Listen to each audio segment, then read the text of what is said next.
কৃষক বন্ধু প্রকল্প, ভূমিহীন ক্ষেত মজুর এবং পিএম কিষাণ প্রকল্পের টাকা কোন কোন কৃষকরা পাবে, নতুন নিয়মে কাদের ব্যাংক অ্যাকাউন্টে ঢুকতে চলেছে এই প্রকল্পের টাকা, কারা কারা বাদ পড়বে।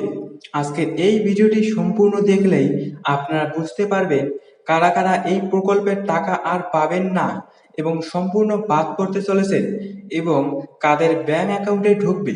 কৃষক বন্ধু প্রকল্প ও ভূমিহীন ক্ষেত মজুর বা পিএম কিষাণের টাকা, যারা যে প্রকল্পে আবেদন করেছেন তাদের টাকা কবে থেকে ব্যাংক অ্যাকাউন্টে ঢুকতে চলেছে আজকের এই ভিডিওতে আমরা আলোচনা করব এবং কি কি নতুন আপডেট সামনে এসেছে চলো দেখে নিন। পশ্চিমবঙ্গ সরকারের কৃষক বন্ধু, ভূমিহীন কৃষক এবং কেন্দ্রের পিএম কিষাণ প্রকল্প নিয়ে এসেছে নতুন নিয়ম নীতি। নতুন নিয়মে কারা কারা টাকা পাবেন না, আর মুখ্যমন্ত্রীর তরফ থেকে বা কি কড়া নির্দেশ জারি হলো, টাকা কবে ঢুকবে, আর এই বছরে সব থেকে নতুন আপডেট কি, সবকিছু একদম গোড়া থেকে বিস্তারিতভাবে বলবো। বিস্তারিত জানতে পুরো ভিডিওটি শেষ পর্যন্ত দেখুন। প্রথমে আসি কৃষক বন্ধু প্রকল্প নিয়ে। এটি পশ্চিমবঙ্গ সরকারের একটা কৃষক কল্যাণমূলক প্রকল্প। 2019 সালে চালু হয়েছিল। রাজ্যের কৃষকদের চাষের খরচে আর্থিক সহায়তা দেওয়া হয়, আর কৃষক পরিবারকে আর্থিক নিরাপত্তা দেওয়াই এই প্রকল্পের মূল লক্ষ্য। এবার একটা গুরুত্বপূর্ণ আপডেট বলি। এই বছরে বিধানসভা নির্বাচনের পর রাজ্য সরকার বদল হয়েছে। বিজেপি সংখ্যাগরিষ্ঠতা নিয়ে ক্ষমতায় আসে, আর শুভেন্দু অধিকারী মে মাসে পশ্চিমবঙ্গের মুখ্যমন্ত্রী হিসেবে শপথ নেন। সরকার বদল হলেও কৃষক বন্ধু প্রকল্প কিন্তু বন্ধ হয়ে যায়নি। তবে নতুন সরকার প্রকল্পের পুরনো ডেটাবেসে থাকা সুবিধাভোগীদের মাঠ পর্যায়ে ভেরিফিকেশন শুরু করেছে। মানে যারা আগে থেকে নথিভুক্ত আছেন তাদের তথ্য, ব্যাংক অ্যাকাউন্ট, আধার, জমির বিবরণ নতুন করে যাচাই করা হচ্ছে। আর কেউ সরকারি চাকরি করেন কিনা বা আয়কর দেন কিনা সেটাও দেখা হচ্ছে, যাতে প্রকৃত যোগ্য কৃষকরাই সুবিধা পান। এই যাচাই করা তথ্য কৃষক বন্ধু নতুন নামের একটা পোর্টালে তোলা হচ্ছে। এই প্রকল্পের আওতায় যোগ্য কৃষকরা বছরে দুটো সমান কিস্তিতে টাকা পান, একটা খরিফ মরশুমে, একটা রবি মরশুম, অর্থাৎ বছরে দুবার টাকা ব্যাংক অ্যাকাউন্টে ঢোকে।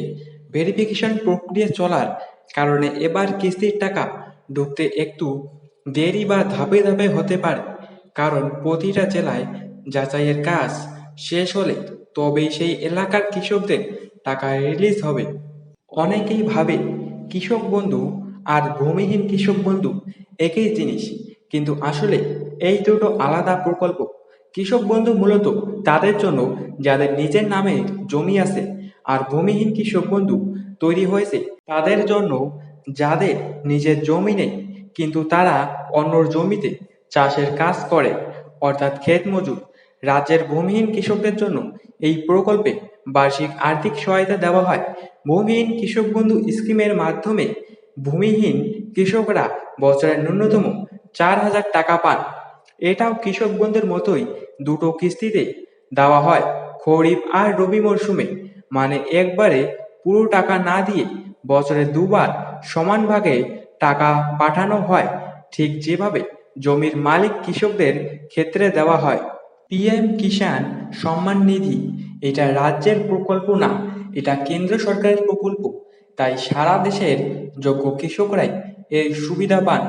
পিএম কিষাণ প্রকল্পে বছরে মোট 6,000 টাকা দেওয়া হয়, আর সেটা তিনটি সমান কিস্তিতে ভাগ করে দেওয়া হয়। প্রতি কিস্তিতে 2,000 টাকা করে।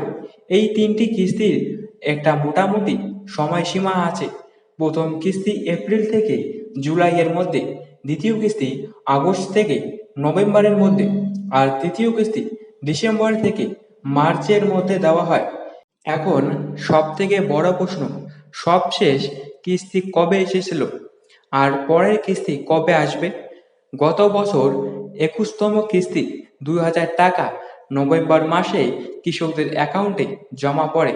তারপর ধাপে ধাপে 22 আর 23তম কিস্তিও ছাড়া হয়েছে। এখন কৃষকরা 24তম কিস্তির অপেক্ষায় আছে।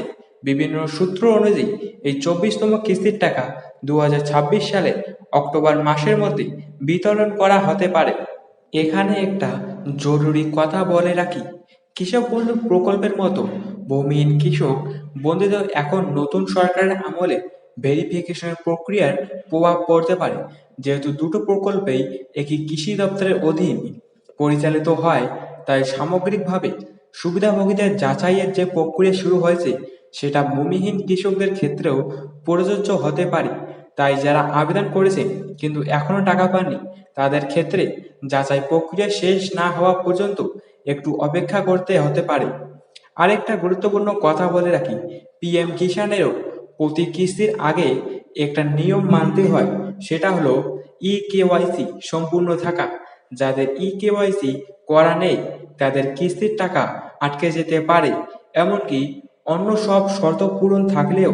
তাই কেন্দ্রীয় আর রাজ্য দুটো প্রকল্পেই দেখা যাচ্ছে শুধু আবেদন করলেই হয় না, নিয়মিতভাবে নিজের জন্য হালনাগাদ আর যাচাই রাখাটাও এখন জরুরি হয়ে দাঁড়িয়েছে।